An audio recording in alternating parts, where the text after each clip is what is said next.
प्रधानमंत्री, पीएमओ सबको टैग करते हुए उस बैठक में जो सफलता प्राप्त हुई वो देश को समर्पित करने का काम किए थे। हम आपको बताना चाहते हैं कि जो हमारा दूसरी त्रिपक्षीय बैठक थी, जिसमें पहली बार जब देश में कोरोना का संकट आया और देश के तमाम, चाहे वो समान नागरिक हो या देश में उच्च पदों पर आसीन अधिकारी हो या इस देश के नागरिकों द्वारा चुने गए मंत्रिमंडल के मंत्री हो, उन सभी लोगों को पता चला कि अगर माल गोदाम के श्रमिक इस विशेष परिस्थिति में, इस तरह के भयावह सिचुएशन, कोरोना जैसे संकट में जब लोग अपने घर से बाहर नहीं निकल पा रहे थे, उस समय चुनौती जो प्रधानमंत्री जी के समक्ष थी कि देश में कैसे खाद्यान्न आपूर्ति की श्रृंखला को बरकरार रखी जाए और प्रधानमंत्री जी के बातों को देश के नागरिकों को जिलाने का अगर किसी ने काम किया, इस कोरोना के संकट में बिना डरे हुए अपनी और अपने जान की परवाह किए बिना इस देश को समर्पित भाव से दिन रात अगर किसी ने मेहनत किया तो आप सभी लोग हमारे माल गोदाम के श्रमिक भाई हैं। और उसी के नतीजा प्राप्त हुआ कि देश में जब ब्रिटिश शासनकाल के समय से जो श्रम कानून था, उस श्रम कानूनों को बदल करके देश के यशस्वी प्रधानमंत्री, और ये सपना कहीं न कहीं अटल बिहारी वाजपेयी की थी कि कैसे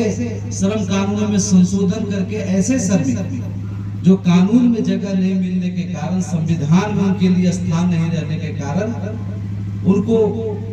हक अधिकार नहीं मिल पा रहा है। 2003 में जब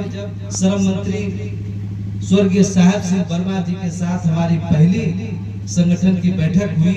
कैबिनेट की बैठक हुई और पहली बार भारत सरकार ने जाना कि माल गोदाम के श्रमिक क्या होते हैं, उनका हक अधिकार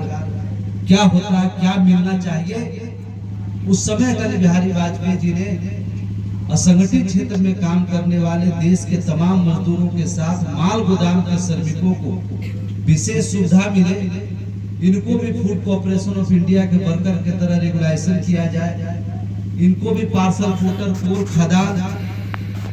इन तमाम श्रमिकों की तरह इनका भी रेल में चतुर्थ वर्गीय कर्मचारी के समान इनको सारी सुविधाएं मिले, इनको भी वेतनमान प्राप्त हो। ये सारी विषय पर बैठक, चिंता, गहन विचार विमर्श उस बैठक में आरंभ होने का काम हुआ था 2003। और उसी समय उस बैठक में यह प्रस्तावित हुआ कि पुराने श्रम कानून को संशोधन करने की आवश्यकता है, जिसमें नए भारत और नए संकल्प के साथ जब तक समाज के सबसे अंतिम पंक्ति में गुजर बसर करने वाले गरीब मजदूरों को उसमें जोड़ने की व्यवस्था नहीं होगी, उनके हक अधिकार को उनके हाथों तक पहुंचाने की व्यवस्था नहीं होगी, तब तक हम एक भारत श्रेष्ठ भारत का सपना पूरा नहीं कर सकते। मैं इस मंच के माध्यम से ऐसे महान आत्मा स्वर्गीय साहब सिंह वर्मा जी का कोटि कोटि नमन करता हूँ, प्रार्थना करता हूँ कि भगवान ऐसे महान लोगों को भारत जैसे धरती पर हमेशा भेजने का काम करें, जिससे कोई भी गरीब, शोषित, पीड़ित, श्रमिक, मजदूर के इंसाफ में कोई कमी नहीं आ पाए। उसी का नतीजा है कि 2014 में जब सरकार बनी नरेंद्र मोदी जी का, तो हम सभी लोगों ने उनसे मिल करके, क्योंकि हम लोग जब आंदोलन करते थे कांग्रेस के समय में, तो हमारे बीच में, हमारे धरना प्रदर्शन में ये सभी लोग उपस्थित गवाह हैं। अभी रजौली से बैठे हुए हमारे रविंद्र जी है, वो भी इस बात का गवाह हो कि वो सभी जो आज भारत सरकार में मंत्री हैं, वो सभी लोग हमारे धरना प्रदर्शन में बैठक भाग लेते थे, हमारे साथ आंदोलन में हिस्सा लेते थे। और हम लोग गरीब गुरबात में थे, तो वहाँ के जो भारतीय जनता पार्टी और तमाम ऐसे लोगों के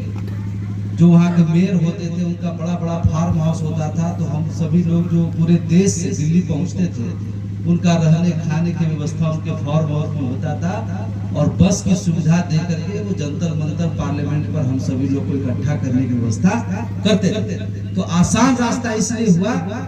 कि वो सभी लोग जो देश में 2014 के बाद मंत्रिमंडल में शामिल हुए, वो हमारे दुख दर्द को कहीं न कहीं लंबे समय से संघर्ष में वो जानते थे।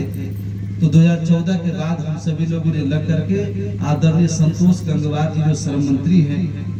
और पीयूष गोयल रेल मंत्री जी के माध्यम से 2021 में दोनों मंत्रालय की संयुक्त बैठक हुई, और कोरोना के समय जो आपने